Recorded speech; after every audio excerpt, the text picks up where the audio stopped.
자, 인사합시다. 할렐루야. 오늘은 144번째 신명기 24장 1절에서 25장 19절 두 장을 해보죠.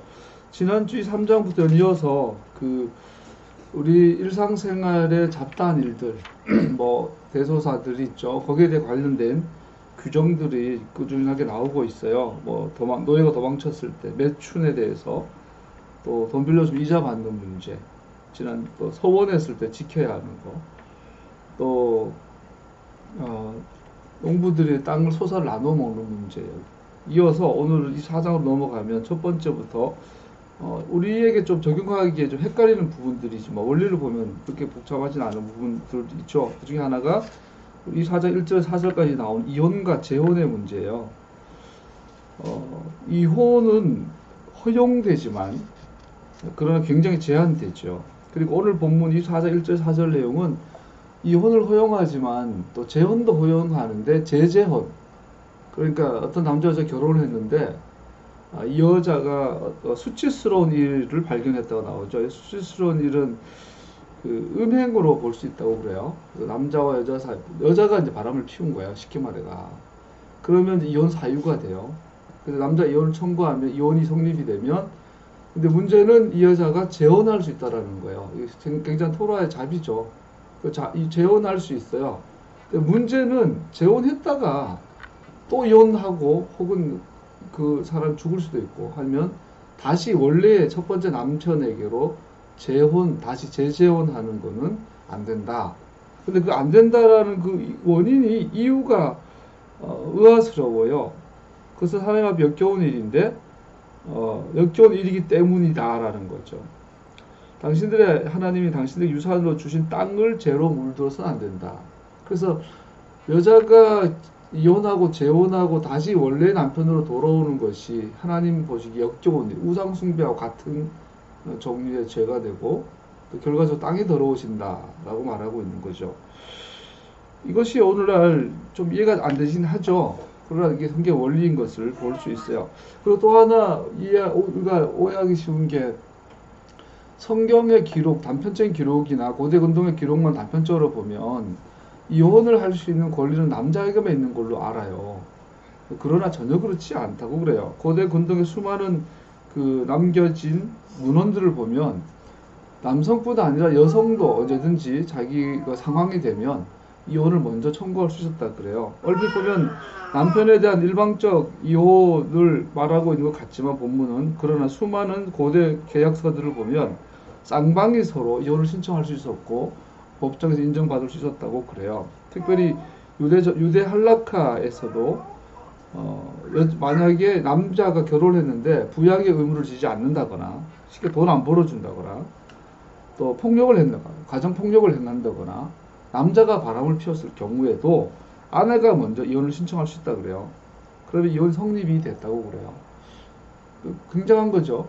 그래서 우리가 알다시피 남자만 이혼을 막 할 수 있는 건 아니에요. 물론 뭐 나중에 토라 탈무드에 의해 장로들 유전해 보면 막 여자가 못생겨도 이혼 사유가 되고 그렇게, 그거는 이제 잘못 오용된 거죠.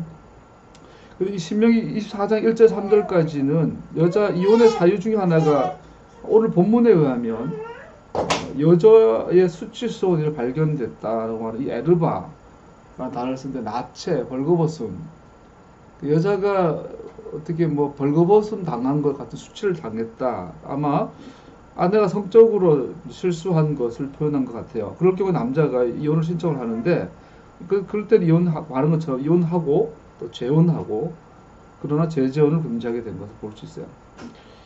이걸 그런데 예수님께서 이것을 이렇게 인용하죠. 나는 너희에게 이르노니 누구든지 음행한 연고 없이 아내를 버리면 이는 저로 간음하게 하며 누구든지 버린 여자에게 장가드는 자도 간음합니다. 이런 토라나 고대 할라카들 악용해서 예수님 당시에는 수많은 바리새인들이나 유대 남자들이 이혼 규정을 악용을 하죠. 이 모든 동서고금의 남자는 늑대라 그러잖아요. 그래서 여자가 나이가 들면 남자들은 100% 젊은 여자랑 살고 싶어 해요. 고대하고 지금도 기억하고 있는 그 신학교 입학을 했는데 나이 드신 분이 우리 신학교 집사님이었는데 나중에 은혜 받고 나 목회자 해야지 그러고 들어와서 그때 제 나이가 20대 초반인데 그분은 40이 넘었으니까 아주 늦깎이 신학교를 들어왔죠. 그래서 아주 신실한 분이셨어요. 지금도 친하게 지내고 밥도 나이가 드신 분이니까 많이 챙겨주시고 좋은 이야기도 많이 해주시고 도움을 많이 받았는데 군대를 갔다가 2년 만에 돌아왔더니 아니 그분이 재혼을 한 거예요. 그 사이에 이혼을 하고 그 사이에 재혼을 한 거예요. 그래서 너무 낯설어 가지고 그 집사님 그때는 이제 전사님이 되고 지금은 목사님이 되셨죠. 지금도 이제 목회를 잘 하고 계신데 근데 그때 제사고 나니까 관계가 서먹해졌어요. 전에 알던 사모님이 아닌 거야. 2년 만에 2년 반 만에 돌아왔더니 근데 그 그 전사님이 그때부터 이제 그분을 멀리하게 됐는데 그러더라고. 그 젊어서 그 어려울 때 함께 고생했던 부인이 이제 또 응원해줘서 신학교까지 왔는데 정작 나이가 이제 40 중반 50이 돼 가니까 딴 생각이 난 거야. 그러다 보니까 이제 싸우다 보니 헤어지고 자기가 마음에 드는 뭐 천연지 젊은 여자랑 결혼을 한 거야. 그리고 우리 앞에서 뭐라 그랬냐면 내가 진짜 이제 사랑한 것 같다고. 내가 이제 정말 한 남자로서 진짜 이게 사랑인가 보다 이런 말을 하는데 그 소리가 듣는데 이게 막 좀 역겹더라고요. 그래서 아니 그냥 바람 사기 싫었다 그러면 되지 뭐 이렇게 핑계를 대냐 사랑을. 그래서 그런 기억이 있어요. 지금도 뭐 그 목회 잘하셔요. 어쨌든 그 이후로 저는 관계를 더 이상 안 했는데 대화가 안 통하. 이게 그분의 옛날 사모님을 알다 보니까 이게 말이 안 되니까 더 이상 교제가 힘들더라고요. 우리 남자 속에는 그런 비겁한 마음이 있어요. 예수님 당시에 굉장히 이혼을 막 쉽게 했죠. 그래도 예수님께서 무엇을 박아요? 하나님의 말씀을 가면 음행한 연고 외에는 이혼할 수 없다. 이혼을 허용하는데 음행한 연고 외에는 안 된다라는 거죠. 근데 음행이라는 단어는 매춘이나 간통 같은 거를 표현할 때 써요. 그래서 예수님 하신 말씀, 즉 여기서 말한 음행은 단순히 여자가 어떤 성적 일탈이 아니라 남자와 여자 부부 관계를 손상시키는 음행, 간통 같은 걸 말하는 거죠. 예를 들어서 결혼해서 부부관계 아무 문제가 없어요. 서로 좋아하고 성적으로도 두 사람은 서로의 의리를 지켜요. 신실해요. 그런데 예를 들어서 뭐 길 가다가 부인이 강도를 만나고 성폭행 당할 수 있잖아요. 그럴 경우는 사고잖아요. 예를 들어서 쉽진 않겠지만 당사자라면 그 부인이 성폭행 당해가 순결을 잃었어요. 예를 들어 옛날 우리 성리학적 표현에 하면 순결이 뭔지 모르겠지. 그건 순결이 아니지만 성폭행을 당해가지고 옛날 우리 조선시대 개념을 하면 내 아내가 순결을 잃었어요. 그러면 남자가 이 여자 마음에 안 드는 거야. 그러면 이혼할 수 있죠. 그건 성경은 그걸 허용하지 않아요. 쉽게 말 성경적이진 않아요. 성폭행이라는 그 강도 사건을 당한 거지 남자와 여자의 신실함이 무너진 건 아니잖아요. 그런 경우는 결혼관계가 손상되지 않았기 때문에 성경에 가면 이혼의 조건이 안 돼요. 남자가 마음이 간사하게 바뀐 것일 뿐이지. 이건 오히려 길 가다가 넘어져서 무릎 깨져서 아픈 것 같은 사고잖아요. 그러면은 남자만 마음을 추스리고 괜찮다고 보듬어 주면 되는 문제예요. 근데 과거 우리 성리학적 사회에서는 내 결혼 앞두고 내 결혼을 약속한 여인이 어느 날 뭐 사고로 성폭행을 당했는데 너는 더러워졌으니까 난 너를 사랑할 수 없어. 이거는 비겁한 핑계예요. 성경에 하면 오히려 보듬어주고 오히려 안아주고 오히려 이제 위로해줘야 되는 것이 사실 성경적인 거죠. 그렇게 예수님께 못을 박는 거예요. 음행한 연고 외에는 이혼할 수 없다. 네가 음행한 연고 외에 그 사람을 이혼하게 되면 너는 그 여자로 말미암아 간음을 행하게 하는 것이고 결과적으로 땅이 더러워지고 이 사회가 더러워진다. 예수님께서 명하고 있는 거죠. 그럼 오늘날 우리의 삶의 토라를 지켜야 되겠죠. 당연히. 이혼이 너무나 편만해요. 교회 안에와 밖에가 이혼율이 같다고 그래요. 예수님께서 그래요. 배우자가 남자든 여자든 서로의 남자와 여자라는 부부관계 절대성을 깨트린다면 이혼 사유가 돼요. 그거 외에는 이혼을 허용하지 않으세요. 왜냐면 그거는 이혼 안 해봐도 어차피 끝난 관계니까 부부가. 그래서 오늘 이혼 사유가 법원에서 그 농담삼아 그러잖아요. 이혼 사유에는 조선시대는 이혼 사유가 성적인 거였지만 많았다고 하지만 요즘은 이혼 사유가 돈이죠. 돈이에요, 돈. 그래서 어쨌든 우리는 결혼에 대해서 굉장한 책임감을 가져야 된다고 말하고 있고요. 그리고 이제 이 집 4장 5절에 보면 또 재밌어요. 아내를 맞은 새 신랑 군대에 내보내서 안 되고 어떤 의무도 그에게 지어서는 안 됩니다. 그런 한 해 동안 자유롭게 집에 있으면서 결혼한 아내를 기쁘게 주어야 합니다. 남편과 아내가 결혼 생활을 즐거워할 수 있도록 그걸 국법화 시키라는 거예요. 국법화. 토라잖아요. 한 나라를 건설할 때 그 나라의 가장 중요한 헌법 안에 신혼부부 법을 넣으라는 거예요. 그래서 신혼부부에게는 군역제 면제해줘라. 뭐 오늘날 말하면은 한 남자가 이거는 성경적 표현을 그냥 신랑이라고 표현하지만 신랑과 신부 같이 말하는 거거든요. 이런 사회가 참 좋지 멋있죠. 결혼하면 1년 동안은 둘이서 서로 사랑하고 연애하고 서로를 위해서 쓰는 데만 올인할 수 있도록 온 사회와 국가가 지원해 주라는 거죠. 너무 멋진 사회예요. 그런데 왜 그렇게 했느냐? 간단해요. 이 결혼의 기초를 서로에 대한 즐거운 추억으로 채우라는 거예요.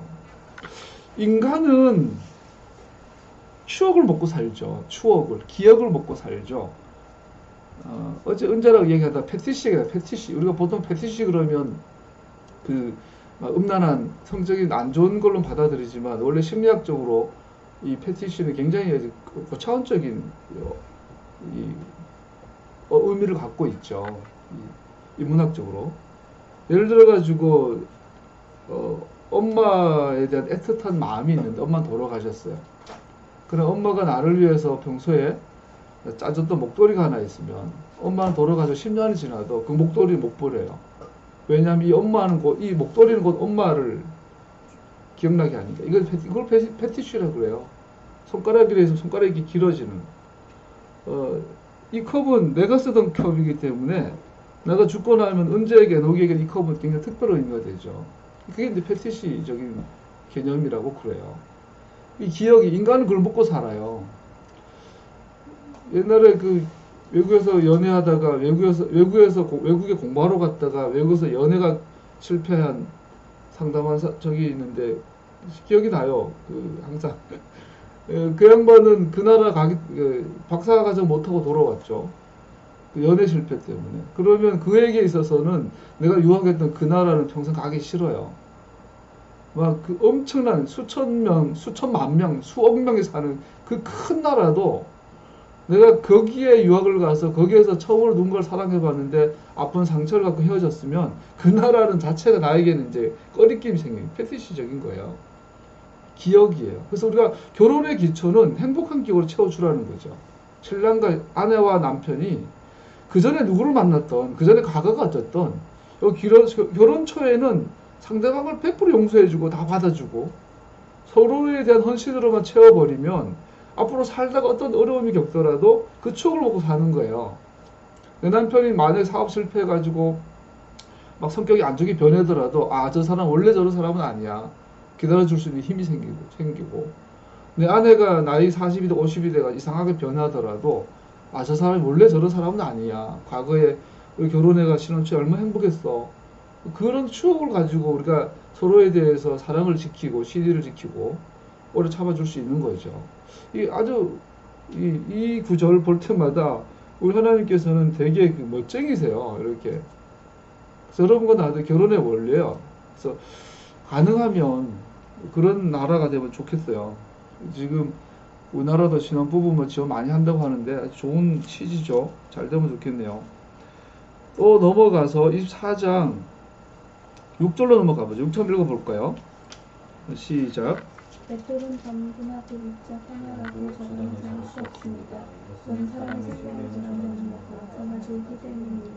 맷돌을 저당 잡혀서는 안 된다. 쉽게 말해 맷돌을 저당 잡아버리면 그 사람은 그날 굶어야 되는 거예요. 생사를 씹어 먹어야 되는 거죠. 그 맷돌 그래 봐야 옛날에 보면 그냥 덜판에다가 가난한 사람들 이렇게 밀어가지고 보통 한 끼 식사에 3시간 걸린다 그래요. 아줌마가 혼자 자기 집안 다 먹이려면 그 그 밀가루를 이렇게 그 우리나라 뭐라 그러냐 홍두깨 같은 걸로 이렇게 지그직 해가지고 갈아가지고 붙여가지고 이게 또띠아처럼 해먹는데 3시간 걸린다 그래요. 하루 3끼 하면 10시간이야. 고대 사회 여자는 하루 밤마다가 이제 죽는 거죠. 밥하고 남편 뒷바라지하고 애들 양말 꺼주면 그냥 평생이 그런 것 같아요. 애도 뭐 10명씩 놔줘야 되고. 그런 가난한 사람을 살아가고 있는데 몇 돌을 저당 잡아버리면 그 아줌마뿐 아니라 이 몇 돌은 여자가 사용하는 거죠. 그 집안 전체가 그날을 굶어야 되는 거예요. 즉 오늘날 대부업이라든지 저당을 잡힐 때도 반드시 그 사람의 기본 생존권을 보장해줘라 라고 말해주고 있는 걸 볼 수 있어요. 사람이 몇 돌로 생계를 얻고 있을 때 그것을 전당 잡아서는 안 된다라고 분명히 명령하고 있고요. 7절 넘어가면 유괴 금지가 나와요. 유괴. 토라에 의하면 유괴는 생명을 훔친 것과 동일시돼요. 누군가를 유괴해서 팔아버리고 인신매매하는 것은 이건 사형에 해당하는 죄이죠. 동시에 왜냐하면 생명을 취한 것과 같은 것을 봐주기 때문이에요. 그러니까 요셉이 유괴당하죠. 사실은 요셉이 형들에게 유괴를 당해서 인신매매를 당해요. 그리고 나중에 보면 미디안이나 이스마엘 족속이 요셉을 팔아버리지만 요셉 자신은 형들이 자기를 팔아버렸다고 이해를 하고 인식을 하고 있죠. 굉장히 큰 죄를 보여주고 있어요. 오늘날 이거를 보면 얼마 지난주인가요? 어릴 나이에 외국에 애를 잃어버렸어요. 입양을 보냈는데 다행히 좋은 부모 만나서 잘 크고 나이 40이 넘어서 이제 부모를 만나고 싶어 한국에 들어왔는데 과거에 찾아서 아버지를 만났는데 이제는 딸이 아버지만큼 나이 들었더라고. 둘이 나란히 서니까 아버지 딸 같지가 않아요. 아버지보다 덩치가 더 크고. 참 좋은 제도예요. 그죠? 우리가 유괴 당하는 거에 대한 사회적 책임을 지는 거. 그거는 오늘날 이 민주주의 사회가 굉장히 그리고 보면 사도 바울이 말한 것처럼 하나님을 몰라도 토라를 몰라도 인간의 양심대로 국가를 건설하면 많은 부분이 하나님의 형상을 닮아가는 것을 볼 수 있죠. 유괴를 금지하는 사회적인 이 제도가 되어가고 있는 것도 감사하죠. 빨빨 넘어갈게요. 8절 9절로 가면 소위 이제 한센병, 나병, 악성 피부병에 대한 이야기가 나옵니다. 악성 피부병 걸린 사람은 길게 안 해요. 모세가 앞에 말한 것처럼 레위 사람이 하라는 대로 해라 이렇게 8절 9절에 적혀 있어요. 지금 계속 토라에 나오겠죠. 앞으로도 계속 연결된 주제는 생명이에요. 생명. 이 문둥병, 소위 나병, 한센병, 또 요즘 의학적으로 말하면 악성 피부병이 되는데 이것은 생명의 이탈, 살아있는데 죽어가는 것의 대표가 되는 것이 피부병이 되죠. 고대 사회에서 이 피부가 하얗게 변해서 떨어져 나가는 것은 생명인데 끌어서 흩어져 나가는 것처럼 이해를 했다고 그래요. 지난주 우리 가족 여행 갔을 때 공교롭게도 기대하지 않았는데 손양원, 여수 의양원 다녀왔죠. 우리 애들한테 꼭 손양원 목사님의 기념관을 보여주고 싶었어요. 과거에 저도 전도사 시절에 거기 갔다가 아주 큰 감명을 받았었어요. 어릴 때 사랑의 원자탄이라는 영화를 보고 책을 읽고 너무 충격받았어요. 야, 저런 분이 있구나. 근데 그 사랑의 원자탄은 너무 이렇게 신화화된 거예요. 극화되고. 나중에 이제 손양원 목사님 따님이 손동희 권사님이 쓴 나의 아버지 손양원인가 그 책을 다시 읽어보면서 또 다른 깊이의 아주 감동을 받았던 기억이 나요. 몇 번 읽었어요, 그 책을. 그래서 나도 우리 딸, 우리 아들에게는 꼭 그 책을 읽히고 손양 목사님, 주기철 목사님의 일대기에 대해서 좀 가르치고 싶었어요. 그래서 언젠가는 애양원을 좀 철들고 나면 가고 싶어서 두 놈 다 이제 중학생이니까 이번에 맘먹고 마침 기회가 돼서 갔어요. 제가 옛날에 수년 전에 갔을 때는 별게 없었는데 이번에 갔더니 나병, 한센병 기념관을 세워줬더라고요. 최신식 건물로. 아주 더운 날인데 시원하게 해서 우리나라 한센병 그 역사에 대해서 처음부터 쫙 해놨는데 처음이었어요. 있는지 전혀 모르고 갔다가 아주 좋은 경험이었어요. 꼭 한번 가봤으면 좋겠어요. 그래서 저도 처음 봐. 그런 사진들은 말로만 듣다가 직접 리얼하게 본 건 처음이었던 것 같아요. 단편적으로 보다가. 그러면서 깨닫는 게 한센병, 나병, 소위 문둥병은 이게 사람의 외형을 일그러뜨려요.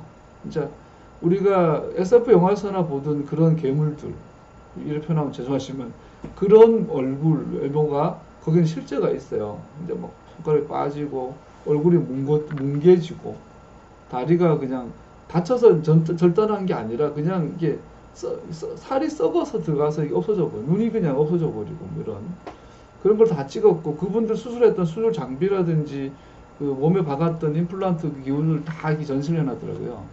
그래서 보면서 야 정말 이 우리나라 가난한 그 일제 시대에 서양의 그 서양에서도 의대 나왔으면 최고 엘리트들일 텐데 그 엘리트들이 한국에 와서 뭐 재중원 같은 이런 세브란스 같은 데가 아니라 정말 이름도 없는 소록도 뭐 그리고 여수 그런 데 와서 이렇게 가난한 한 사람들을 위해서 이렇게 인생을 헌신할 수 있었을까 정말 대단하더라고요. 목사도 아니고 그리고 그 자식들 대까지 이어서 그렇게 하는 걸 보면 이 기독교 국가의 오랜 전통을 가진 나라들의 저력인 거죠. 참 그런 걸 보면 성경 우리 서양 선교사님들이나 그 세대들 우리 정말 감사하게 되죠. 그래서 좋은 경험이었어요. 그리고 그게 오늘 문둥병에 대해서 또 하고 있는데 간단해요. 악성 피부병은 하나님의 생명의 유실이에요. 그래서 이거를 금하게 되고 전염을 극도로 전염성을 차단시키는 거죠. 누군가의 생명이 빠져나가는데 이것이 전염돼서 다른 사람의 생명을 취할 수 없도록 막아내는 역할을 하라고 말하고 있는 거죠. 그리고 이 문둥병을 성경은 대표적인 이 질병으로 보여주는 것 중에 하나가 하나님의 형상인 인간이 그 형상을 파괴되는 가장 무서운 질병이에요. 암 같은 경우는 그냥 뭐 형상 그대로 죽잖아요. 근데 이 한센병이 걸리면 그냥 그래서 보면 오늘로 말하면 아마 연지곤지 찍고 양장 입으면 예쁘장한 아줌마가 나병이 걸려요. 그 시간이 지나고 나면은 그냥 상상할 수 없을 만큼 흉측하게 바뀌어버리는 하나님 형상이 파괴되는 대표적인 질병이 한센병이야. 거기에 대해서 이제 질병을 명하고 있죠. 회복, 치유. 벤허의 영화를 보면은 벤허의 주인공인 그 유다 벤 유다 그죠? 벤허 유다 아들 허가 그 주인공도 결국은 그 싸우죠. 엄마랑 여동생인지 한센병이 걸리죠. 영화에 가면. 근데 예수님 만나고 치유받고 이런 극적인 얘기 나와요. 옆으로 빠져가지고 하나 아쉬웠던 건 얘들 보여주고 싶었던 한센병 기념관 아니었는데 생각하지 못하게 굉장히 좋은 걸 애들한테 보여준 것 같고 그거 정말 보여주고 싶었던 그 서장원 목사님 순교 기념관을 못 가봤어요. 간이 문 닫혀 있더라고요. 그 나중에 이제 그 목사님 아버님께 여쭤보니까 거기가 이제 최근에 돈 문제 때문에 참 그 한센병 환자들이 거기 와서 사랑받고 치유받고 그 자녀들이 그 주변에 정착을 했나 봐요. 그러니까 먹고 살아야 되니까 이제 양계업을 하고 목수 그 소, 돼지, 닭 그리고 뭐 이런 거를 했는데 이게 이제 지금은 돈이 되는 거야. 거기에 여수공단 가다 있잖아요. 돈이 되는 거야. 그러니까 그 자기들끼리 알력 싸움. 교회가 반으로 갈라졌대요. 그 통합교단을 운영했었는데 그 목사님도 이제 더 이상 안 계시고 기념관은 어느 날 손장원 목사님 막내 아들이 아마 그 손 목사님 그 6.25 때 이제 개머리판으로 북한군한테 맞아 총 맞고 돌아갔어요. 여기가 다 깨져요. 그래서 여기에 이제 흰 붕대를 감고 손 목사님의 시신을 이렇게 앞에 눕히고 그 애왕교회가 전체 둘러서서 기념사진을 찍었는데 거기는 사모님 하얀 소복을 입으시고 막내 아들 업고 있었나 그래요. 걔가 그 아들인가 봐. 아들이라고 그래. 그 막내 아들이 갑자기 나타나가지고 아버지 유물 다 내놓으라고. 그 자기가 이제 운영하겠다고. 돈 문제 때문에 붙은 거야. 결국은 이제 그 기념관이 문을 닫게 되고 폐쇄하게 되고 그 아들, 그 아버지의 유흥을 이어받은 아들이 어떻게 그렇게 했을까라는 씁쓸함 또 동시에 애양원 갔다 와서 느꼈어요. 언젠가 다시 한번 꼭 가보고 싶은데 그 손목사님 설교집이 다 있어요. 자필로 비로 가신 게 있는데 보고 싶었어요. 어쨌든 오늘 뭐 나병 보다가 그 이야기 생각이 나서, 나병은 하나님의 그 생명은, 인간의 생명은 하나님의 형상이기 때문에 어떤 이유를 막론하고 사회관계 안에서 또 자연적 질병 안에서도 파괴되면 안 된다라고 계속 토라는 그 보호하고 있는 것을 그 규정들을 나타내고 있죠. 10절로 넘어갑시다.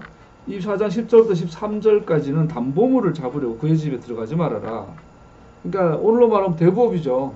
이게 돈을 빌려줬는데, 뭔가 이제 빌려줬는데 받기 위해서 담보물을 받을 수 있죠. 그런데 그 담보물을 얻기 위해서 집에까지 들어가 찾아가지 말아라.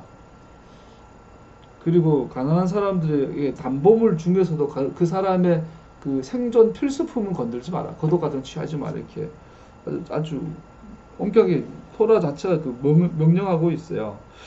채권 채무 관계에 있어서 굉장히 의로움과 요즘 표현으로 인권을 존중해 주는 것을 볼 수 있죠. 기도 생존을 보장해 줘라. 토라의 정신인 것을 알 수 있어요. 그래서 우리 뭐 토라 명령들 보면 만일 그 주인이 필요로 하거든 전당물을 그 주인에게 돌려주어라. 강제로 전당물을 취해서는 안 된다. 라피드 할라카를 보면요, 이렇게 기록하고 있어요. 14절 15절로 넘어가죠. 그러니까 오늘 이런 가사한 법령들이 오늘 우리 사회에 적용이 되면 정말 살만한 세상이 될 텐데 말입니다. 14절 15절로 넘어가면 고용된 일꾼에게 줄 임금을 즉시 주어야 한다라고, 일꾼에게 임금을 제 시간에 주어라. 그 품삯을 당일에 주고라고 기록되어 있어요. 여기 보면 이제 이분들이 보통 외국인 노동자에 대한 이야기가 많이 이해가 되죠.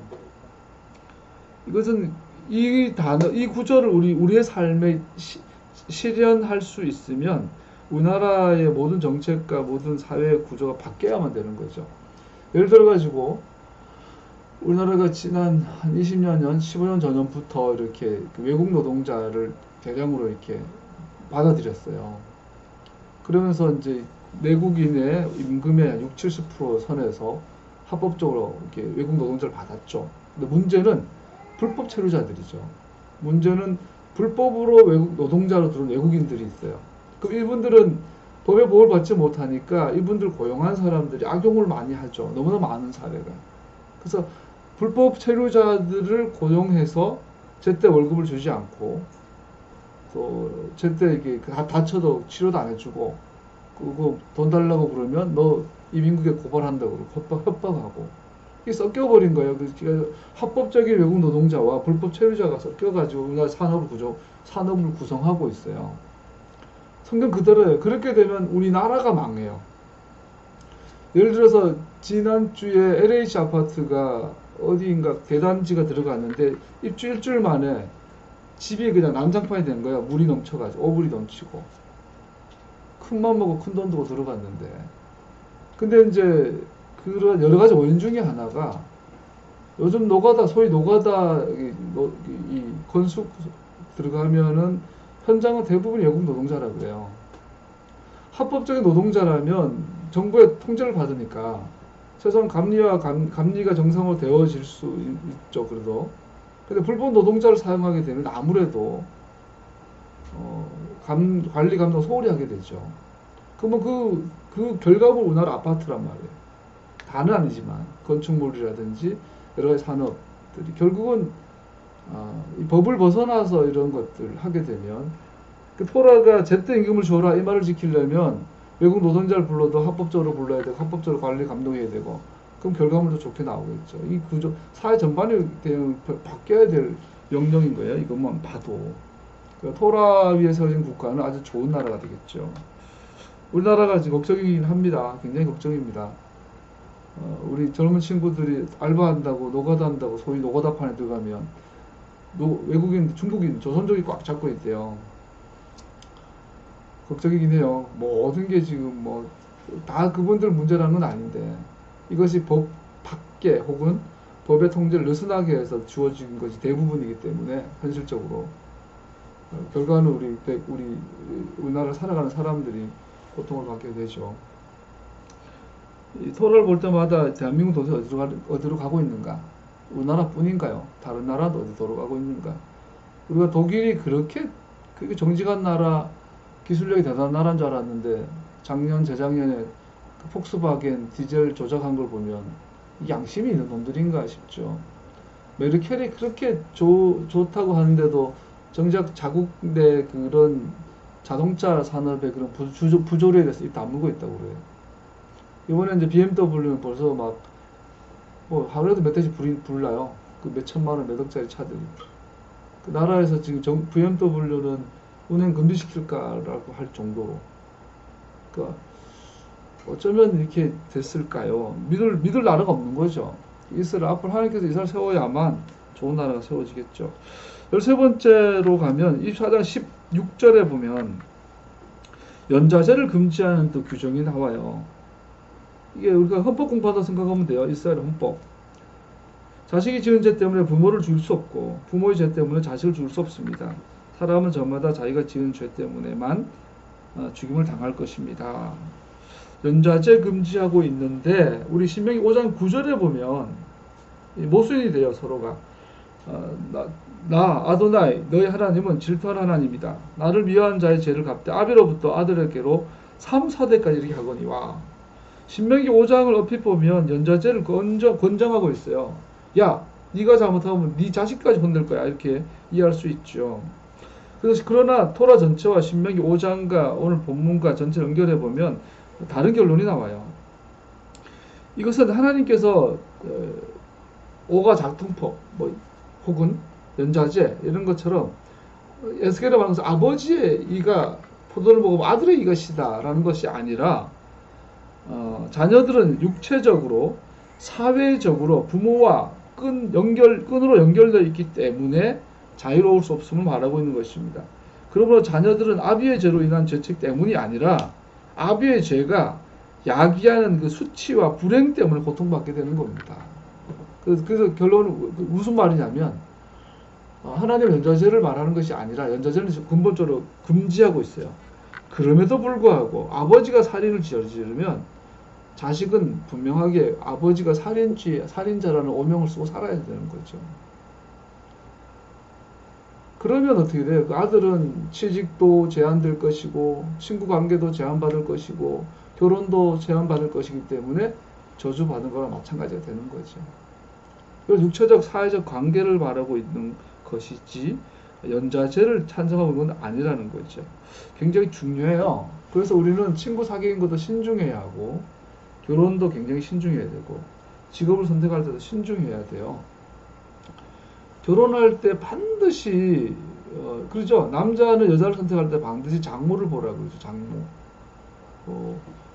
우리 준수가 이제 총각이니까 우리 교회에서 유일하게 아주 애녹이든 10년 되면 결혼하겠다겠죠. 여자 어떤 아내감을 구해야 되나? 요즘은 다 연애니까 중매할 때까지 기다려갈 수 없잖아요. 그러면 여러분들 스스로 선택해야 되는데 내가 좋아하는 여자가 생겼어. 이건 여담이야 그냥. 내 생각이야. 만약에 준수가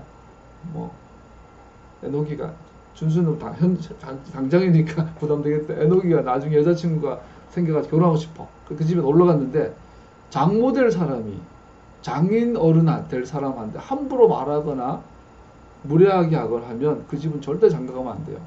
왜냐하면 결혼하면 자기도 그렇게 당할 거야. 그래서 결혼은 사회와 사회의 공동체와 공동체의 만남이에요. 언제 명심해. 내가 좋아하는 남자, 내가 좋아하는 여자를 만나는 결혼이 아니라는 거죠. 왜냐하면 토라의 원리로 하면 모든 아버지 세대의 행위는 육체적으로, 사회적으로 자녀에게 그 결과를 도출하기 때문이에요. 친구도 마찬가지예요. 친구 만나는 것도 잘 우리가 신중하게 해야 되겠지요.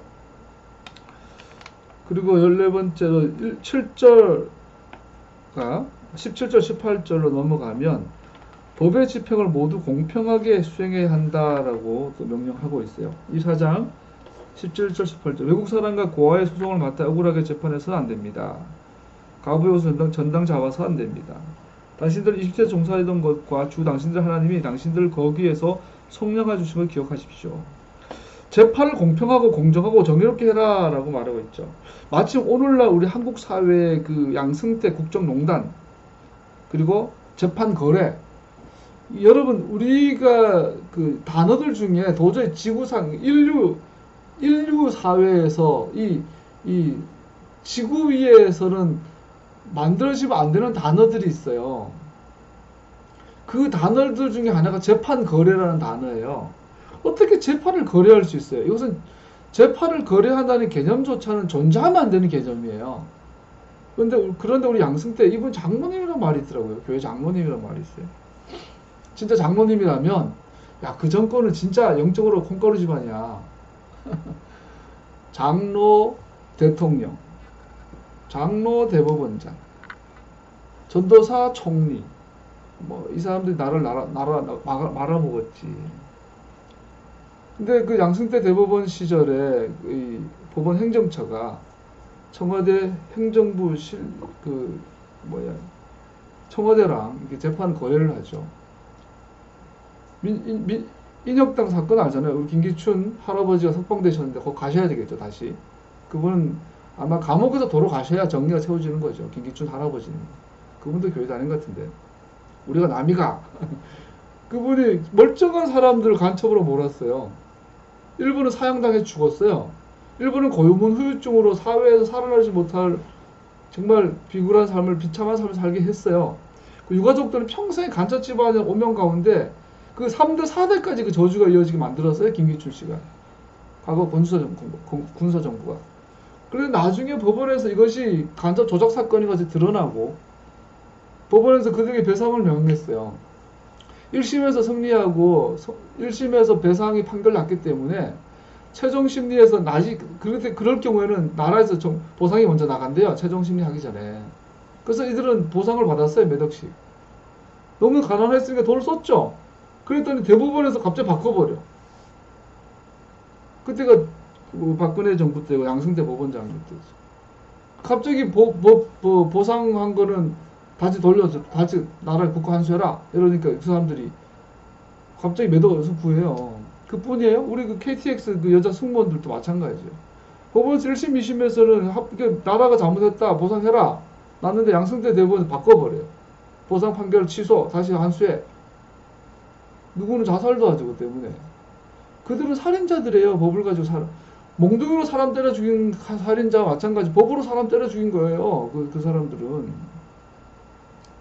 그걸 옹호한 게 한교안 전도사님이고 그걸 또 교회가 옹호하고 있어요. 심지어 메시아닉 교회들도 살인자도 옹호하고 있는 거지 지금. 그러면서 뭔 토를 공부해. 이게 우리나라 과거예요. 소위 요즘 적폐라 그러죠. 그걸. 대통령의 지지율이 많이 내려갔어요. 잘 됐어요. 민주당 저것들은 잘하는 것도 없는 게 50% 이상 먹었어요. 이번에 민주당 특활비 그 지도 안 내렸다는 거 보세요. 그거. 이게 좀 경고를 받아야 돼요. 그거 적폐 청산 제대로 하고 경제도 제대로 하고 이렇게. 우리가 그런 세대에 살고 있어요. 여러분 나중에 시간이 지나서 야 대법원에서 청와대랑 재판을 거래했어? 이거는 도저히 상상할 수 없는 그 단어예요. 재판 거래라는 단어는. 대법원에서 그랬대잖아요. 판사들 중에 꿈나진 애들을 헌법재판소로 넣으려 했대요. 8명의 재판관들에게 판사들 세계에서 좀 낮은 급 애들을 보내가지고 대법원 밑에 헌법재판소 집어넣으려 했대요. 이 도대체 머리에 뭐가 들었는지 그 사람들이. 19절로 넘어가죠. 19절, 22절. 그러니까 그 교회 안 다니지만 그 사람들이 한 모든 행위는 앞으로 하나님께 심판받을 거예요. 이런 것들은. 19절, 22절로 넘어가면은 이삭죽기, 소위 우리가 이삭죽기라는 걸 규정이죠. 떨어진 이삭을 그대로 두어야 한다. 떨어진 이삭을 취하기 위해 돌아서서는 안 된다라고 명하고 있어요. 우리나라로 말하면 까치밥이죠. 까치밥. 그러니까 수술을 했는데 손이 안 닿는 곳에 감이 남아있으면 따지 마라. 까치가 먹게 해줘라. 혹은 지나가다가 배고픈 나그네가 따먹을 수 있게 해줘라. 여러분 이거 저 어릴 때만 해도 실현했었어요. 우리 어릴 때만 저 아버지 농사 지었으니까. 사과는 우리 시골, 저는 시골에서 그냥 우리 밭에 가려면은 사과밭길을 지나갔어요. 사과 나무들이 이 일반 길에 주렁주렁 달려 있어요. 대체로 이제 가수원 끝쪽에는 홍옥이라는 그 수분술 심죠. 홍옥 같은, 요즘 비싼데 그 당시 홍옥은 떨어져서 안 주워 먹던 그런 사람인데. 그러면 지나가다가 내가 팔이 닿는 거는 다 먹어도 됐어요. 이게 암묵적인 그 마을법이었어요. 그 내가 팔을 닿는 만큼은 내가 따먹어도 그 가솔 주인이 보고 뭘 안 해요. 근데 내가 만약 가방을 주고 가서 따서 가방에 집어넣으면 도둑이 되는 거였어요. 이게 어릴 때 그냥 상식이었어요. 길 가다가 우리 그 밭을 지나가다가 목마르고 배고프면 무밭이 있어요. 무를 아무 밭에 들어가서 무 캐먹어도 괜찮아요. 아무도 뭐를 안 해. 아이 저는 배고팠나 보다. 여기 이게 더 잘 익었어. 가르쳐주죠 오히려. 근데 그걸 뜯어가지고 시래기죠 시래기. 무 시래기를 가지고 오면 도둑이 되고 무를 그 자리에서 깎아 먹고 시래기를 바닥에 두고 나면은 이거 도둑이 아니었어요. 이게 우리나라도 갖고 아주 좋은 정서였죠. 토로에도 명령하고 있어요. 니들 뭐 하다가 내 모퉁이건 내비로둬라. 가난한 사람들이 가서 가져가게. 또 떨어진 거 있으면 일부 줍지 마라. 가져가게.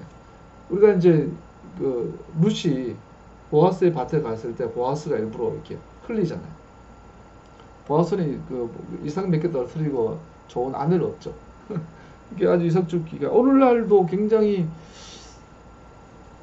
정말 사회가 타락했던 증거가요. 제가 이런 토라를 공부하면 공부할수록 지금 이 시대가 인류적 사상 가장 도수가 높게 타락했다는 걸 보게 돼요. 예를 들어서 요즘 맘충맘충 그러잖아요. 이제 카페에서 이제 돈가스 집에 가서 파는데 서비스 차원에서 3살짜리 애기가 오면 먹을 게 없으니까 우유도 만큼 따로 서비스 나가고 꼬막 김밥도 만들어 줬단 말이에요. 어느 날 아줌마들이 오더니 당연한 듯이 요구하는 거야. 왜 서비스 더 안 해주냐고, 안 주냐고. 그리고 그러잖아요. 요즘 영어 양양하단 말 알죠? 내 새끼 돈가스를 이만한 거 8천짜리 시켰는데 이제 자기 유치원 다니는데도 얘는 사주기는 뭐 하고 안 주기는 뭐 하니까 그냥 서비스 하나 해주세요. 애가 먹을 거니까 양양하게 해주세요. 공짜야 요구하는 거예요. 그런 소비자나 판매자 의식 자체가 너무 타락해 버렸어요. 지금 저질이 돼버려. 이런 사회를 우리가 이스라엘화 시킬 수 있을까요? 여러분 외찬이 교회라는 건 여러분과 내가 교회를 다니고 토라를 배우고 있다는 것은 내가 만약 장사를 한다면 내가 만약 소비자라면 이런 기준 이런 수준의 민도를 지켜야 되는 거예요. 오늘 우리나라의 민도와 시민도가 너무 떨어져서 토라까지 끄집어 올리려면 정말 어렵겠죠. 이게 이제 타락과 이 말세의 증거가 되는 거예요. 오늘날 정당한 이 소비를 요구하고 정당한 판매를 해야 되는데 다 떨어져. 이게 이석죽기가 악용되게 만드는 사회. 이게 이제 나중에 이게 돌이킬 수 없게 가는 이런 민도가 돌이킬 수 없게 가버리면 그때가 이제 종말인데 제가 보기엔 지금이에요. 지금 더 이상 완악해 줄 수 있을까요 인간이? 원래 폭염을 보세요. 이건 분명한 말세에 대한 사인이에요. 이거 하나님께서 스웨덴인가 어디에 원래 여름에 해발 높이가 3m가 줄었대죠. 얼음이 녹아버린 바람에. 지금 유럽에서부터 아시아까지 전세가 지금 더워가지고 성경의 영 그대로 아니에요. 마지막 때 해가 검어지고 달이 총담처럼 검어지리라. 오염 때문에 숨도 못 쉬게 되고 우리가 이제 밖에도 못 나가게 되고 지금 아까 경향신문 보도를 보니까 지금 오존이 가장 큰 지금 위협이 될 거다. 오존의 파괴 이런 것들. 무서운 시대를 살아가고 있습니다. 그 정말 말세입니다. 다시 말하지만 7년대 환란이 다가오고 있지 않아요. 지금이 환란이에요. 이러다가 예수님 재림 직전에 3년 반의 큰 환란의 그런 역사적인 그 시대가 오겠죠. 물론 25장으로 넘어갑니다. 1절에서 3절까지는 죄인을 처벌하는 것에 대한 재판장 앞에서 공평하게 수용해야 하는 것을 말하면서 40대 태장형에 대해서 말해요. 태형을 때릴 때 뭘까요 여러분? 신체형. 우리가 죄인을 벌할 때 구속형이 있고 벌금형이 있고 태장형이 있고 사형이 있고 뭐 여러 가지 이제 징계가 있잖아요. 그 중에서도 25장 1절 3절 태장형에서 말하고 있어요. 옆으로 빠져보면 1910년 초에 우리가 1910년에 일본하고 병탄되고 나자마자 일본 애들이 소위 헌병 경찰 통치를 하죠. 완전히 경찰인데 총과 칼 들고 있는데 얘들은 경찰에 그 당시 뭘 줬냐면 직결 처벌권을 줬어요. 일본 놈들이 청독부에서 총독부 산하 경찰에게 즉결 처벌권을 주면서 그 즉결 처결을 어떻게 했냐면 태형을 줬어요. 조선 태형령 그래가지고. 그래서 경찰이 지나가다가 아무 이유 없어 그냥 걸 보기 싫어 너 나와 그러면 걔는 그 자리에서 그냥 때리는 거였는데 이 태형이 얼마나 무섭냐면 태형을 제대로 당하고 나면 불구가 되죠. 남자들은 성불구가 되기도 하고 평생 불구자로 살 만큼 패는 거예요 사람이. 그를 그 직결 처형권 줬대요 일본 총독부가. 근데 오늘 토라에도 퇴장형을 명하고 있어요. 옆으로 빠졌는데 여러분 우리가 그렇게 살았습니다. 우리 대한민국이 그렇게 건설됐습니다. 그거 생각하고 조선 태형령은 일본인들은 예외예요. 일본인들한테 적용이 안 돼요. 한국 사람한테 적용을 했어. 이 조선 태형령 하나만 공부를 해봐도 이가 갈려. 그렇게 세운 나라의 대한민국이. 근데 앞잡이한테 지금 기무사 계획한다고도 마찬가지예요. 기무사 요원들 3,000명 다 바꿔버리면은 정보책에 문제가 생기니까 실무진은 빠져야 된다. 그 또 한 면에서 그래요. 그게 과거 일제 친일파 척사랑 똑같지 않냐. 당장 경찰이 치안이 필요하고 당장 행정력이 필요하니까 일제 앞제비 했던 애들 써야 되지 않냐. 이 논리 아니냐. 또 이게 붙고 있는 것 같아요. 정말 보면서요. 태양력 공부하다. 어쨌든 토라에서도 말하고 있어요. 그런데 40에 하나 감안내 40을 넘기지 못하게 하고 있어요. 사도 바울은 이 퇴장을 5번 당하죠. 5번 다 당하는데 문제는 사도 바울은 토라에 의하면 태형을 받을 만한 죄를 지은 적이 없어요. 근데 사도 바울이 말해요. 나는 태형을 5번 당하고 강도의 죽음, 뭐 무슨 죽음 당하고 40번 하나 감한 태형을 내가 5번이나 당했는데 그럼에도 불구하고 난 끝까지 우리 민족이 돌아오기를 원한다고 말한 거죠. 우리 사도 바울이 왜 이 죽음의 고비를 수없이 넘기고 태형까지 5번 당할 만큼 바보같이 당했냐면 왜냐면 단 한 번도 사도 바울은 법을 어긴 적이 없거든요. 억울하게 당한 거거든요. 그런데 사도 바울은 스스로 당해요. 왜? 하나의 목적이에요. 나는 여전히 유대인으로 남기 위해서. 만약에 5번의 태형의 선고가 내렸을 때 사도 바울이 한 번이라도 거절하면요. 사도 바울은 더 이상 유대인의 자격을 박탈해요. 그래서 우리가 이 태형령의 목적은 이 사람이 유대인의 신분을 유지하기 위한 일종의 자비하심이에요. 자비예요. 유대인 사회에. 네가 이 법원의 선고를 네가 받아들이면 40에 하나 감한매를 맞고 나서 다시 유대인으로 즉 다시 우리 형제로 받아주겠다. 인정해주겠다는 거예요. 이스라엘로 인정해주겠다라는 거예요. 그게 유대 전통이에요. 오늘 이 본문에 의거해요. 근데 사도 바울은 법 잘못한 게 없음에 불구하고 5번이나 이 죽음의 고비 태형을 버텨내요. 왜냐하면 유대인으로 남기 위해서. 이거 나중에 계속 공부하겠지만 사도 바울은 토라를 폐해졌거나 제사가 폐해졌다거나 뭐 음식 규정이 폐해졌다거나 그런 적이 없어요. 단 한 번도. 왜? 사도 바울은 단 한 번도 유대인 신분을 버린 적이 없어요. 자기가 유대인이라는 것 자체에 대해서 그렇게 자부심을 가졌고요. 오늘 태형령 보면 정확히 알 수 있어요. 사도 바울은 유대인으로 살아남기 위해서 목숨을 걸었어요. 유대인 신분을 유지하기 위해서. 그래서 그렇기 때문에 사도 바울은 토라를 버렸다. 유대인이 아니라 교회다. 이런 소리 한 적이 없어요. 사도 바울. 나중에 계속 공부하죠. 25장 4절로 넘어가죠. 4절 같이 읽어봅시다. 시작. 곡식을 밟으면서 타작하는 소의 입을 막으시지 마십시오. 예, 곡식 밟으면서 타작하는 소의 입을 망을 쓰지 마십시오. 여기까지 이제 은유적이죠. 사도 바울도 이걸 인용하죠. 고린도서 9장에서 우리를 신명기 25장 4절의 이 토라, 이 율법은 나와 나의 동료를 위한 거다. 우리를 위한 말씀이다라고 선언해요.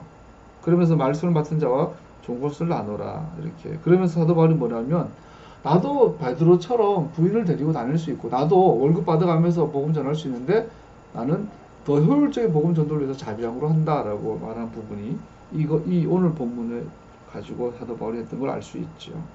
5절에서 10절까지는 계대법, 소위 형사치수법에 대해서 말하고 있어요. 오늘날 이해가 잘 안 되는 법이죠. 형제가 있어요. 형이 결혼했어요. 동생도 결혼했어요. 근데 형이 일찍 죽어요. 아이 없이. 자식 없이 죽어요. 그랬더니 오늘 법에 의하면 동생이 형수를 아내로 받아들이라는 거예요. 이거는 토라 자체에 모순이 있어요. 토라의 다른 다른 그 부분에 의하면 레위기법에 의하면 그렇죠. 네 형제의 아내를 취하면 안 된다. 그랬는데 여기서는 취하라고 말하죠.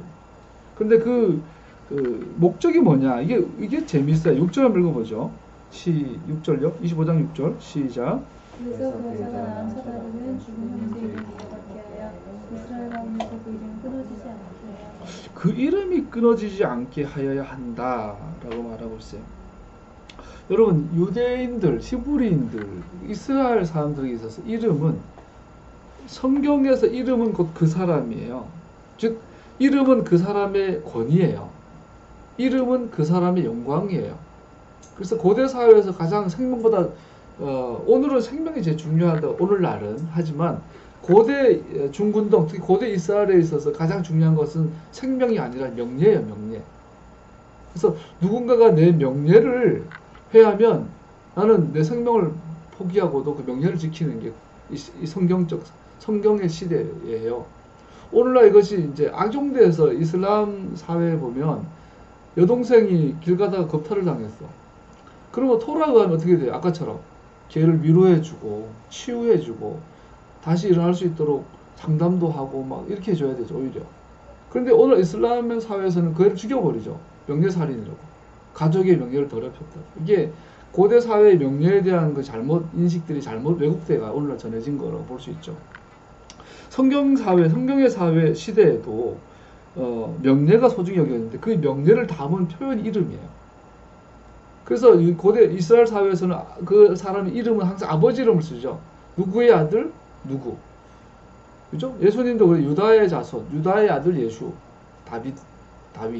그래서 내 이름이 모독당하는 것은 아버지의 이름이 모독당하는 것이고요.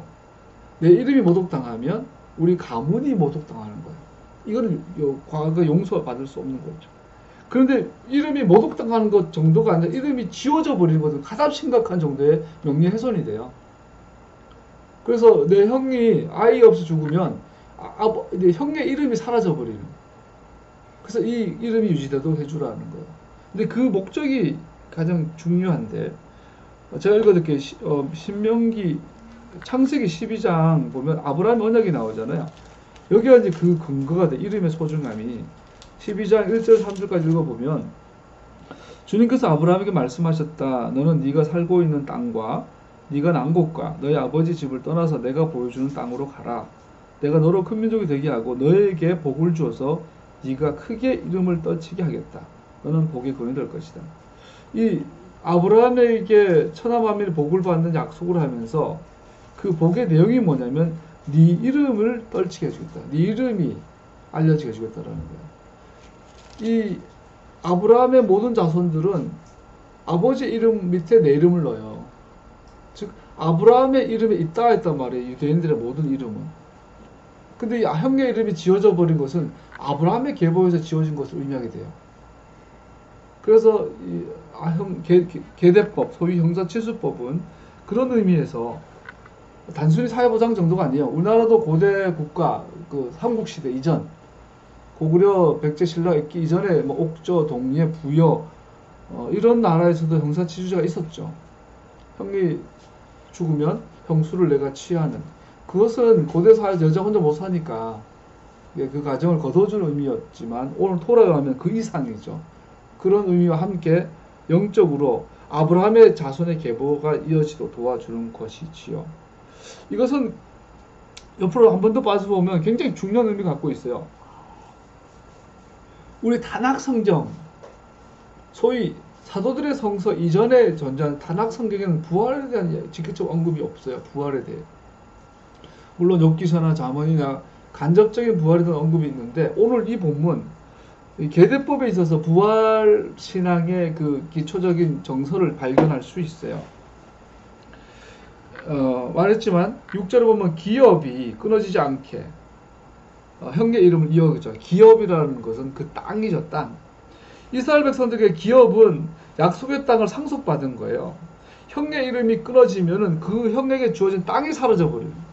약속이 사라져버려요. 영적으로 들어가면 하나님 나라에 10편 16편에 보면 주께서 내게 줄로 재어준 구역은 실로 아름다운 곳에 있으며, 즉 하나님 나라에 내게 주어진 실로 아름다운 구역이 사라져버리는 거죠. 그래서 그 이름이 보존이 되면 내가 나중에 그 땅을 취하게 된 것이 유지가 되는 거예요.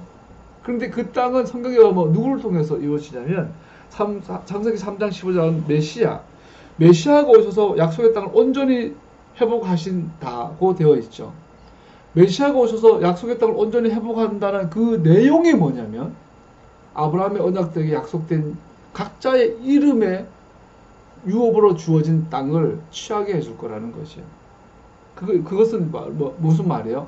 우리 형이 죽었지만 이 형이 언젠간 부활해서 메시아의 시대에 메시아로부터 그 땅을 영원히 상속받게 할 것이라는 것을 말하고 있는 거죠. 그래서 타낙 성경의 많은 몇 가지 중에 부활 신앙에 대한 그런 정서를 볼 수 있는 구절이 형제 이름 계대법, 형사치주법의 내용에 나옵니다. 할렐루야. 그래서 어떤 희생을 그래서 형사치주제 교류에 대해서 말하고 있고요. 우리 11절, 12절로 넘어가면 조심성 없는 행동에 대한 형벌이 나와요. 이 특이한 법인데 남편 둘이서 싸우는데 뭐 사회생활 하다 보면 남자들 많이 싸우잖아요. 싸우는데 내 남편이 막고 있는 거야. 내 신랑이 더 약해, 주먹이. 그러니까 옆에서 보던 그 막고 있는 여자 부인이 급하니까 상대방의 남자의 음격을 잡아서 얼로 말하면 뭘까요? 호신술로 남자의 중심을 발로 뻥 차잖아. 근데 그걸 금지하고 있는 거예요. 발로 차는 거는 모르겠는데 하여튼 손으로 잡아 같이 뜯은 거야. 금지하고 있어. 근데 이거를 성경에서 엄청나게 엄격하게 다루고 있어요. 그럴 경우에 그 여자의 손을 잘라버려라. 너무 무서워. 아니 내 남편이 맡고 있는데 그 정도도 못하나 싶은데 성경은 금하고 있어요. 그러면 야 토라이 너 무식하다. 이게 그 뭐야 함무라비 법전보다 나은 게 뭐 있어? 조조서 8조법보다 나은 게 뭐 있어? 이게 무식하네 이렇게 할 수 있는데 기록에 의하면 이스라엘 전체 역사에서 단 한 번도 실제로 여자 손을 자른 적 없다고 그래요. 마치 성경 토라 전체에 의하면 여기서 뭐랄까요? 이제 신체를 형벌로 삼는 법은 딱 한 번 나와요. 손을 잘라라. 다른 규정에 레위기 보면 뭐가 나오냐? 이는 이로 눈은 누로 나오잖아요. 우리 하므라비 법전에 나와요. 고대 사회 법전에도 이는 이로 뭐 눈은 눈으로 나오는데 신체 뭐라고죠? 신체로 이렇게 응징하는.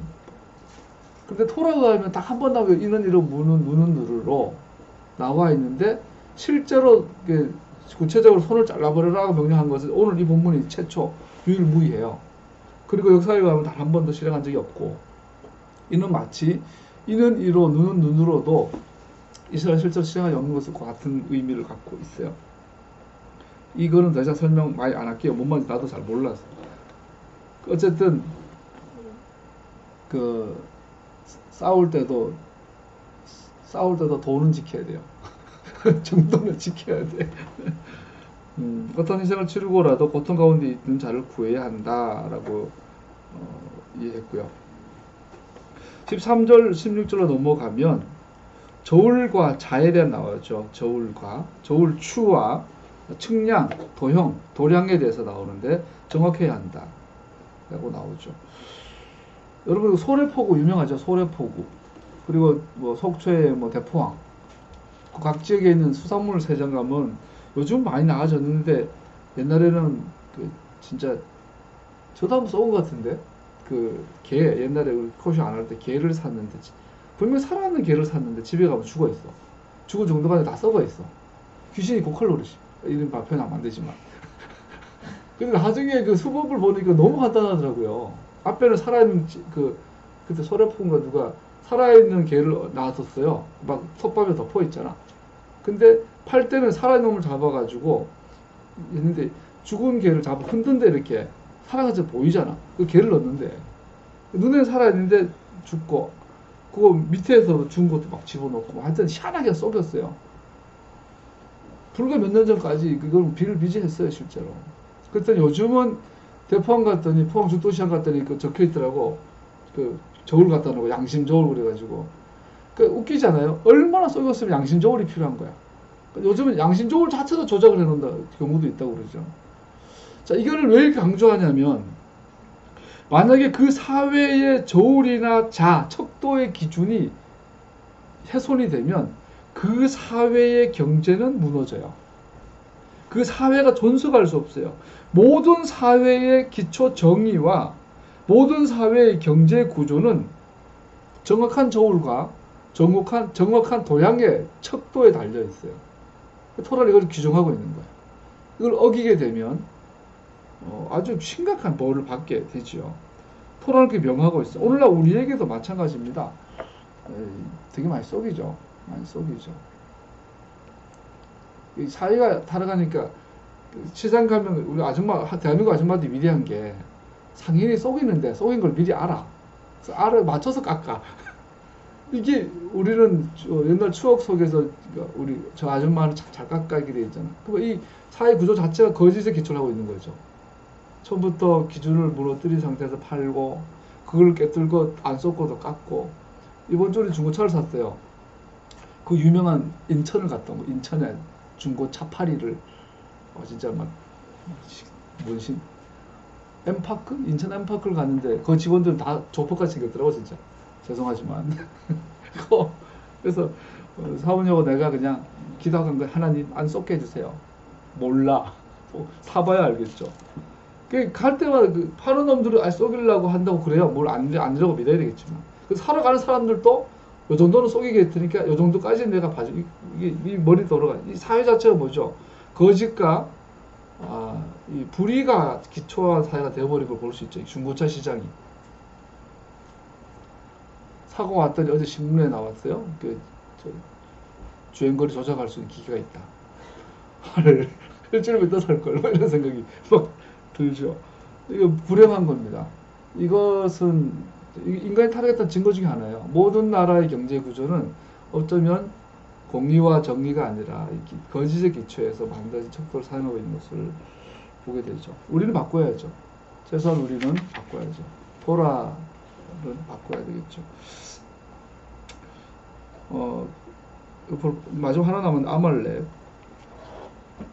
아까 척도 이야기 했는데 옛날에 그 다큐멘터리를 본 적이 있어요. 다큐멘터리 TV에서 한 걸 봤는데 네덜란드의 다이아몬드 상인, 다이아몬드나 보석을 거래하는 상인, 보석 상인들에 대해서 나왔는데 공교롭게도 거의 100% 유대인들이었어요. 이스라엘 사람들이었어요. 근데 재밌는 건 이 계약서를 안 써요. 뭐 다이아몬드 막 몇천만 원짜리 몇 개씩 거래를 하는데 보석 세공하고 하는데 거래할 때 이 계약서를 쓰지 않아. 그때 오래됐는데 그 보면 너무 인상이 깊었어요. 근데 보니까 이제 거래하는 사람들이 유대인들이었어요. 과거 유대인들 네덜란드에서 우리가 그 중세 대항해 시대로 돌아가면 네덜란드가 커지기 전에 스페인이 컸잖아요. 스페인이 전 세계 식민지를 주도하다가 어느 날 그 네덜란드로 가고 네덜란드에 있다가 애들이 스페인으로 가고 나중에 영국으로 옮기죠. 근데 그 배후에 보면 다 유대인들이 있어요. 유대인들이 네덜란드 상권을 장악했을 때는 네덜란드가 전 세계 무역을 장악을 했어요.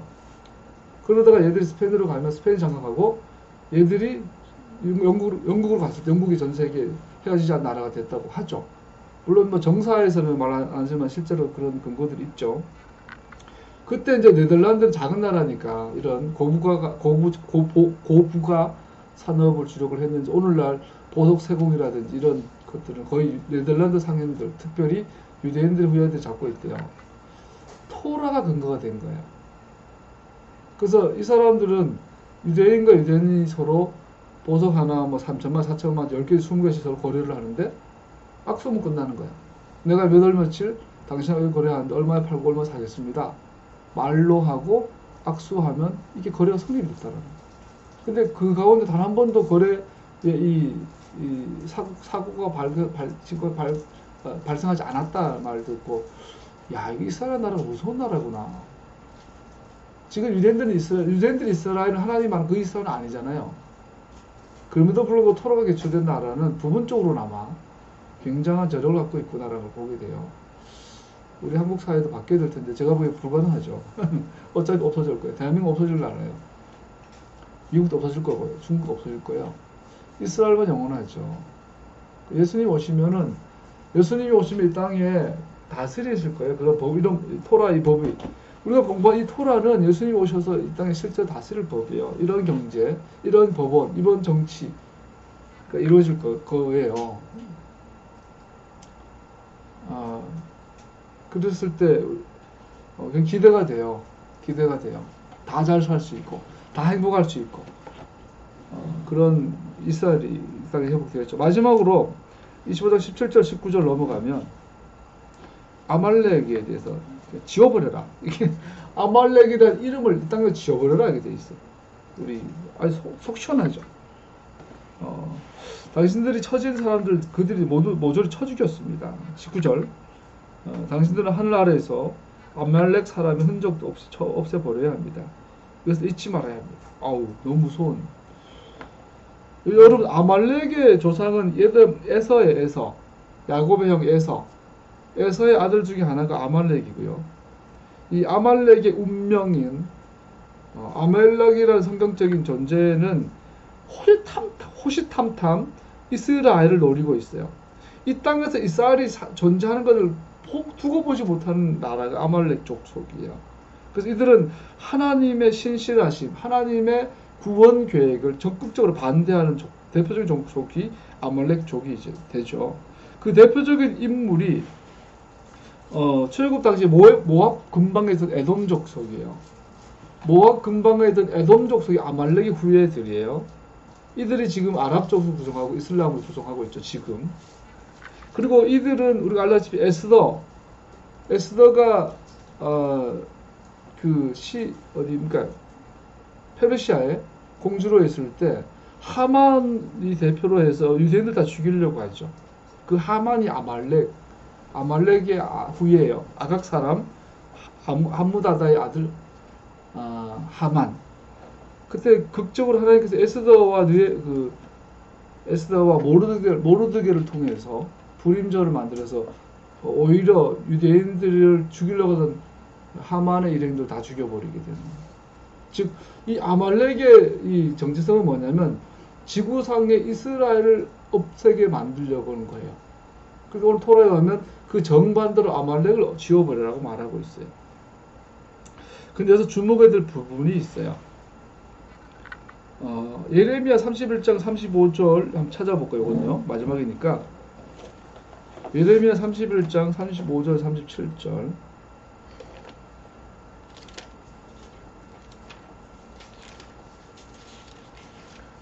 예레미야 31장 35, 6, 7절 한번 같이 읽어보죠. 낮에는 해를 주셔서 빛을 밝혀주시고 밤에는 달과 별들이 빛을 밝히도록 정하여 놓으시고 바다를 뒤흔들어 파도가 소리치게 하시는 분, 그 이름은 만군의 주님이시다. 주님께서 이렇게 말씀하신다.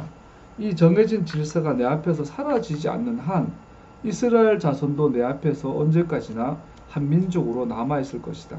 나 주의 말이다. 나 주가 말한다. 누가 위로 하늘을 다 재고 아래로 땅의 기초를 다 측정할 수 있다면 나도 이스라엘의 모든 자손의 한 모든 일들 때문에 그들을 버릴 수 있을 것이다. 나 주의 말이다. 뭐죠? 예레미야에 의하면 하나님께서는 확실하게 약속하고 있어요. 저 우주 끝에 가봐. 네가 우주의 크기를 측량한다면 내가 이스라엘 없애줄게. 하늘의 달과 별과 해가 다 사라지게 한다면 내가 이스라엘 없애줄게. 라고 말하고 있는 거죠. 여러분, 이스라엘의 모든 기도문의 공통적으로 들어가는 게 뭐예요? 바룩, 아타, 아도나이, 엘로헤이누, 멜렉하울라. 찬송합니다. 우리들의 주 하나님, 우주의 왕이시여. 이 고백을 수천 년부터 유대인들 하고 있어요. 이스라엘 백성들 하고 있어요. 우주의 왕이시여. 우주의 왕이시여. 즉 인간은 어떤 과학이 발달하고 어제 신문에요. 드디어 공간 이동을 실험했대요. 어느 나라더라? 양자역학에서 양자의 상태로 있는 어떤 정보를 1m 떨어진 곳에 공간 이동을 시킨 거 성공했대요. 과거에는 조금 불완전해. 이번에 거의 완전한 안전 상태에서 물론 이런 몸은 아니지만 뭔지 모르겠어요. 그 기사 양자 정보를 1m 떨어진 곳에 공간 점핑시켜서 운송했대요. 이걸 앞으로 1km로 늘려보겠대요. 그러면 이론상 살아있는 인간을 공간 이동할 수 있어요. 지난주에 우리는 앤트맨을 봤어요. 제가 개인적으로 SF 영화 중에 가장 기억에 남는 게 앤트맨인데 내용 자체가 허접해요. 근데 앤트맨은 이론상 가능하죠. 인간이 분자 조립기를 만들어낸다면 막 크기 조절 마음대로 할 수 있는 거죠. 양자역학의 세계로 들어가면. 뭔 말인지 모르지만. 자, 보세요. 인간의 과학이 아무리 발달해도, 인간의 역사가 아무리 발달해도 이 한마디에 그냥 끝난 거예요. 우주의 왕이신 아도나이, 주님을 송축합니다. 이 말을 부정할 수 있으면 성경 부정당할 수 있어요. 그런데 그 우주를 증거 삼아 내가 이스라엘을 포기하지 않을 거야 라고 선언하고 있는 거죠. 그래서 아말렉이라는 족속이 갖고 있는 의미는요, 불가능을 말해요. 아말렉은 역으로 이스라엘의 영광성을 이야기하고 있어요. 아말렉이 없어지는 것처럼 지금 지구에 있는 모든 민족은 사라질 거예요. 결국에 이스라엘만 남을 거예요. 하나님 나라만 남겠죠. 그러면 여기서 말한 이 아말렉이라는 운명을 말했어요. 이 아말렉으로 태어난 아이들은, 아말렉의 후예들은 무조건 사라져야 하나? 그것은 아니에요. 우리가 지난주 배운 것처럼 신명기 20장에 의하면 너희가 그 땅을 정복하기 직전에 두 가지를 해라. 먼 곳에, 그 약속의 땅 먼 곳에 있는 도시들을 가서 화친을 선언해라. 그래서 걔네들이 화친을 받아들이면 걔네들을 살려줘라. 대신에 종으로 삼아라. 그런데 만약에 화친을 받아들이지 않으면 그냥 정복해라. 그게 나오죠. 대신에 그 약속의 땅 안에 있는 그 가나안 잡족들이 있잖아요. 얘네들은 무조건 다 진멸해야 돼요. 애기까지 다 죽여야 돼. 우리가 그거 배웠잖아요. 그래서 여기서 말하는 아말렉은요, 그 땅 안에 있는 아말렉은 똑같이 적용되는 거야. 다 죽여요. 블롯 아웃? 그냥 아직 지워버리고. 그런데 말한 것처럼 약속의 땅 멀리 떨어져 있는 이거를 정복할 때는 이스라엘이 먼저 법이 뭐야? 화친을 선언해야 돼요. 그래서 아말렉이라고 다 죽는 건 아니에요. 아말렉 중에서도 이스라엘의 군대 앞에 항복하며 이스라엘 하나님, 나의 하나님을 모셔드리면, 그래서 정복이라는 것은요, 단순히 그 노예가 되는 게 아니라 이스라엘의 신을 받아들이는 거예요. 고대 사회에서. 고대 사회 모든 전쟁 신대 전쟁이에요. 그래서 이스라엘이 전쟁을 선언했을 때 항복을 하면 얘들은 개종한다는 의미를 말하는 거예요. 쉽게 말하면. 그러면 아말렉 가운데 이스라엘이 되는 사람들이 있었겠죠. 그들은 여전히 영원한 이스라엘로 살아남을 수 있는 거죠. 이것은 복음에 대한, 믿음에 대한 또 그림인 것을 볼 수 있습니다. 아말렉은 항복했다면 더 이상 아말렉이 아닙니다. 그들은 축복의 대상, 아브라함의 자손이 됩니다. 왜냐하면 아브라함의 언약에서 이렇게 말하고 있죠. 세상의 모든 패밀리들이, 세상의 모든 민족이, 세상의 모든 가족이 아브라함 안에서 복을 받게 될 거다. 그래서 아말렉이라도 아브라함의 가족이 될 수 있었고요. 그러나 이스라엘을 제거하려고 하는 족속, 그래서 오늘로 말하는 아말렉이 영이 돼요. 그래서 오늘 여러분과 나에게도 가득해요. 반유대주의 정서, 반이스라엘 정서들이 아말렉이 영으로 이렇게 남아있는 것이지요. 말씀 마무리하죠. 목사로서 아주 무식하게 그냥 진단을 내려보면, 하나님께서 트럼프를 축복하세요 보니까 전 세계 사람들 트럼프 다 싫어해요. 근데 유일하게 이스라엘 사람들하고 한국 사람은 트럼프 좋아해요. 유일하게 트럼프가 이스라엘에게 도움이 되고 한국에 도움이 돼요. 다른 나라는 지금 막 오늘 보니까 야, 트럼프 대단해. 자기 트럼프 타워 옆에 중국 빌딩이 있으니까 팔아! 저 간첩이야. 모든 중국 유학생들은 간첩이야 선언해버리고 막. 좋아할 수가 없어, 트럼프를. 근데 우리나라는 너무 좋아. 야, 트럼프의 그 괴짜 같은 성격 때문에 우리가 지금 종전선언 직전까지 온 거예요. 트럼프라는 그 괴짜가 있기 때문에 우리 대한민국은 오바마는 10번 다 태어나도 우리나라는 오바마는 뭐 미국에서는 존경받는지 몰라도 우리나라 입장에서는 정말 가장 최악의 대통령이잖아. 오바마 때 우리나라는 가장 북한과 일본과 이렇게 우리 주권을 잃어버린, 주권을 이렇게 침해받았죠, 사실. 그러니까 근데 트럼프는 미국 역사에서 최악이라고 하는데 우리한테는 제일 좋아. 통일을 하게 해줄 수 있는. 근데 이거에서요, 여러분 간단해요. 이스라엘 친구는 하나님 복을 주셔요. 근데 트럼프가 이스라엘을 그렇게 좋아하네요, 이상하게. 그렇게 이스라엘 축복하네요. 그래서 하나님께서 트럼프를 축복하실 것 같아요. 제발 트럼프가 또 제발 그 변덕 안 부리고 우리나라 종전까지 아주 평화협정까지 제발 갔으면 좋겠어요. 이스라엘과 우리나라 운명이 지금 같이 가고 있는 것이 아주 놀랍습니다. 말씀을 마무리하고 기도하겠습니다. 오늘 성경 공부는 이렇게